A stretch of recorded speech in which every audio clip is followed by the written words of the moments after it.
한 해 발생하는 교통사고 약 21만 건. 그중 밤에 일어난 교통사고가 낮보다 사망률이 높고 치명적이라고 한다. 아무래도 주간보다는 훨씬 힘들죠. 반대편 차선에서 라이트 켜고 오면은 깜짝깜짝 놀라고 그래요. 확실히 주간보다 야간에는 그 시야가 좁아진다 그래야 될까요? 그 전조등 켜진 데만 보이고 나머지는 그냥 다 암흑처럼 안 보이니까 아무래도 좀 야간에 운전하는 거는 주간에 비해서는 좀 덜 하려고 노력하는 편이죠, 야간에는. 조심스럽고 긴장되는 야간 운전. 주부 이수향 씨도 마찬가지라고 하는데. 밤에 운전을 하다 보면 주변 보기도 어렵고 전조등이나 조명 때문에 눈부심도 더 심해서 쉽지가 않더라고요. 특히 초보 때는 더한 것 같은데 막상 야간 운전에 대한 교육은 별로 없는 것 같더라고요. 밤에 보다 안전하게 운전할 수 있도록 운전면허를 딸 때나 다시 운전면허 연수를 할 때 야간 운전에 대한 교육이 의무적으로 이루어지면 더 좋을 것 같습니다. 안전한 야간 운전을 위한 주부 이수향 씨의 입법 제안. 야간 운전 교육 의무화. 위험한 밤길. 모든 운전자와 보행자가 더욱 안전하게 다닐 수 있는 방법은 무엇인지 국민 입법 제안 우리가 만드는 세상에서 알아본다. 서울 강서구에 사는 이수향 씨. 늦은 오후 아이들과 외출 준비에 한창인데 어디를 가는 걸까? 애들 데리고 요 앞에 마트 좀 다녀오려 그래요. 시장까지는 차로 15분 거리. 출발하기 전 안전 점검은 기본이다. 주택가라 차가 지나다니기엔 다소 비좁은 골목길이지만 여유 있게 빠져나가고 꽤 안정적인 모습으로 운전하는데 그렇다면 운전한 지는 오래됐을까? 면허를 딴 지는 12년 정도 됐는데 운전을 다시 한 건 그렇게 오래되지 않았어요. 아무래도 아이들이 생기니까 이제 차 가지고 왔다 갔다 할 일이 많이 생기게 되더라고요. 그래도 지금은 많이 익숙해진 편이에요. 이제는 주차도 척척. 장보기를 비롯해 체험 학습, 나들이 등 아이들과 여러 곳을 다니게 되면서 운전도 다시 하고 실력도 점점 늘었다는 수향 씨. 그런데 깜깜해. 벌써 저녁 됐네.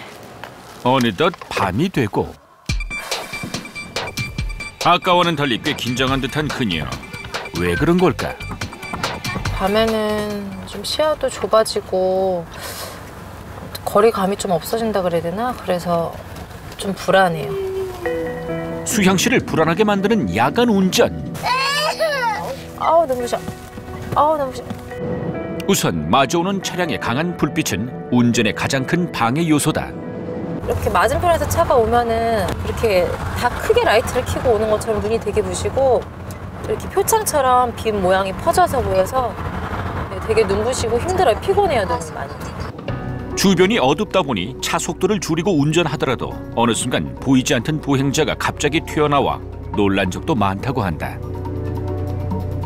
사람들이나 차나 갑자기 불쑥불쑥 튀어나오고 깜깜해서 잘 안 보이니까 초기에 좀 사고가 몇 번 났었어요. 저녁에 잠깐 이렇게 사람 부딪히는 접촉 사고도 있었고 전봇대 혼자 후진하다가 쿵 박은 적도 있었고.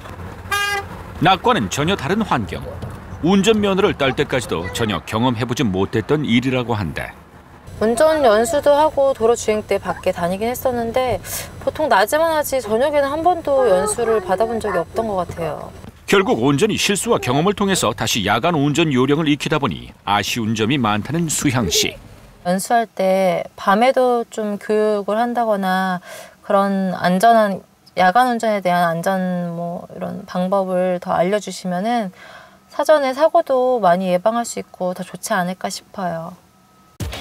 현재 운전면허를 받으려는 사람은 운전하는 능력을 익히기 위한 장내 기능 교육과 도로 주행 교육, 교통 안전 교육을 반드시 받아야 한다. 그런데 야간 운전 교육은 아직 의무 사항에 포함되어 있지 않다. 그렇다면 이제 막 운전면허를 받은 사람들은 야간 운전의 어떤 부분을 가장 조심스럽게 생각하는지 물어봤다. 아직은 운전 경험이 많이 없어서 야간 운전이 좀 두려운 면이 있어요. 야간 운전이 아무래도 여성이다 보니까 좀 시야가 좁아지고 그리고 라이트가 좀 눈이 많이 부셔요. 우리나라 교통사고 사망률을 살펴보면 야간 교통사고가 53%로 47%인 주간보다 높게 나타났는데 면허를 딴 지 얼마 안 된 초보 운전자일수록 사망사고 비율이 높게 나타나 야간 운전에 특히 취약한 것을 알 수 있었다.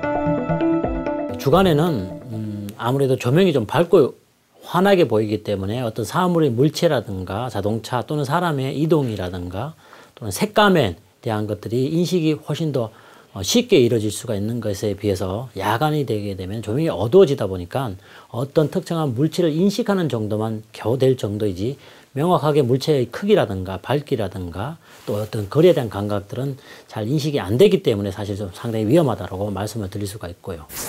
그래서 실제 주간과 야간 운전 시 사물을 인식하는 정도가 얼마나 다른지 실험해봤다.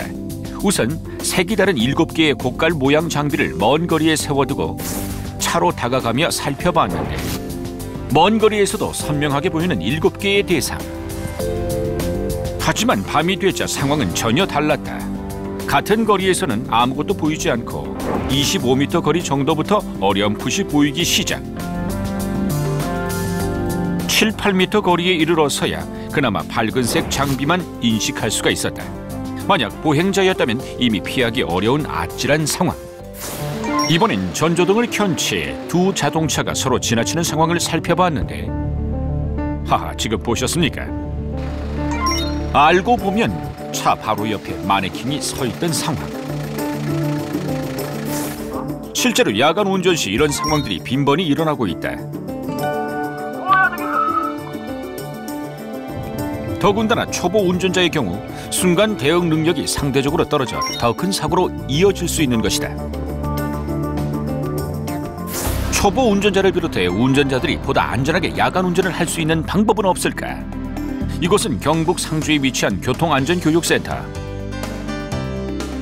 이곳에서는 공공기관, 기업체 등의 여러 기관의 운전자를 대상으로 다양한 상황에 맞는 맞춤형 안전운전 교육을 진행하고 있는데 긴급 제동, 미끄럼 주행, 빗길 운전 등 특수 상황에 맞춰 그때그때 대처할 수 있는 운전 요령과 소양을 함께 교육하고 있다. 그중 눈에 띄는 것이 바로 전문적인 야간 운전 교육. 예, 지금 우리가 반대쪽 차에 보이는 게 있습니까? 희미하게 잘 안 보입니다. 잘 안 보이죠? 예. 그럼 이번에는 상향등을 켜보세요. 예. 어떻습니까? 선명히 잘 보입니다. 사물의 인지 방법, 원근감과 증발 현상에 대한 대처 등 실습을 통해 야간 운전 안전 요령을 몸으로 습득하는 것이 이 교육의 특징이다. 야간에 이렇게 어려운 줄은 몰랐고요. 인지에 대해서 많이 깨달았습니다. 아, 진짜 오늘 좋은 교육을 배웠습니다. 야간에 검은 물체를 보는데 이렇게 안 보일 줄을 몰랐습니다. 2009년 이 교육이 시작된 이후 4만여 명의 교육생들의 교통사고 발생이 52%나 줄었다는데 개인적으로도 신청할 수 있지만 아직은 단체 위주로 진행되고 있다. 해외의 경우 야간 운전 교육은 필수로 돼 있는 경우가 많다.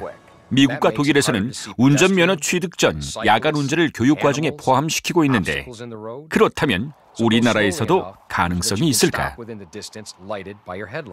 지금 현행 시행하고 있는 운전면허 제도도 좋고 훌륭하지만 좀 더 야간 부분에 대한 평가 부분을 좀 더 강조를 해서 나름대로 좀 체계적인 정립을 해서 운전자들에게 전달을 한다면 보다 안전한 운전면허 취득 또는 야간에 발생되는 사고를 줄일 수 있도록 충분한 예방이 되지 않겠나 싶은 생각이 듭니다. 오늘의 국민입법 제안. 운전면허 초보자들을 비롯해 모든 운전자들의 안전한 야간 운전을 위해 운전면허 취득 시 야간 운전 교육도 의무적으로 포함할 것을 제안한다.